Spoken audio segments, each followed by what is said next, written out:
Hello, I'm John. I'm on board Corrick in Yarmouth, just about to depart for what looks like a fairly breezy blast back towards Portsmouth. I did a video the other day about knots, and somebody commented on the bowline and said that there was a better and more reliably consistent way of tying that, and I absolutely agree, and it's the way I tie my knot.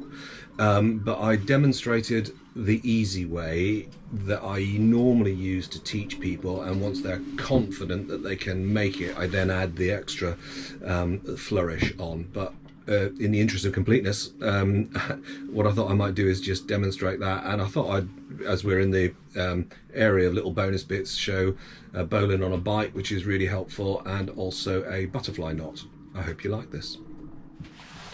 Now, what I showed earlier was to take the standing part in your hand, put a coil in it, put a loop in it rather, and then take the working part up through, round the back done, and then just tighten up gently by pulling on the standing and the working part. And that is, I think, the easiest way to tie a bowline.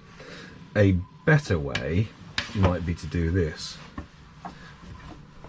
Lay the working part over the standing part and then flick your wrist away from you, creating that loop and putting the working part inside it at the same time. Let me just show that again. Take that, flip it over, and that then goes up and through, and then you can finish it off in the same way. I'm just going to show it again just for the purposes of completeness. Put your finger along the end of the working part, lay it over the standing part, flip it over, and on all of a sudden you've got your loop and you've got your working part through that loop. Then just tuck it away like that and tighten it up. That is, I think, the better way of doing it, but the little flick of the wrist is sometimes, when you're teaching, just a little bit complicated, so I teach this way of make that loop and then look at it such that you've got the working part on top of the standing part.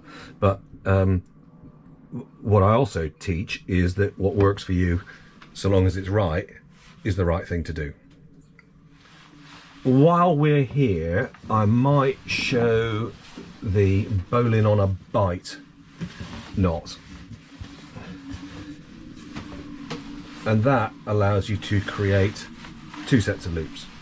So double up and create a bight, then put your loop in the rope, take the working end back through it, and then pull it all through itself,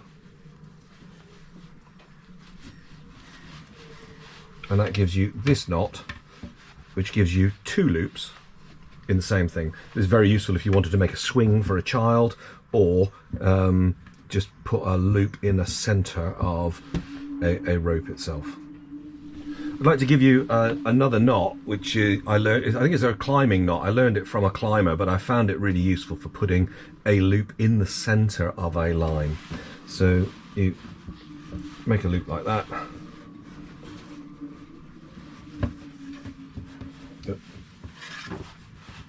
And another one like that. So you've got the two loops in your rope. Then you cross them over so that they're lined up, and then you take this point here through there from underneath.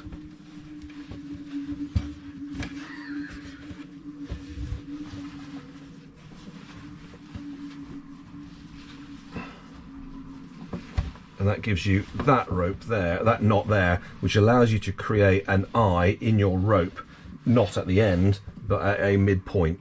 Really useful if you were tying down loads, or you wanted to put a loop somewhere on a rope that you could then secure to. I believe that's called the Alpine butterfly knot, but I use it quite frequently and I really quite like it.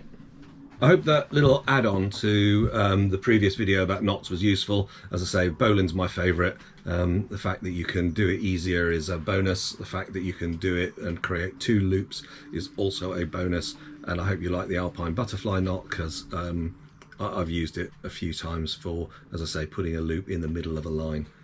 Thank you very much for watching.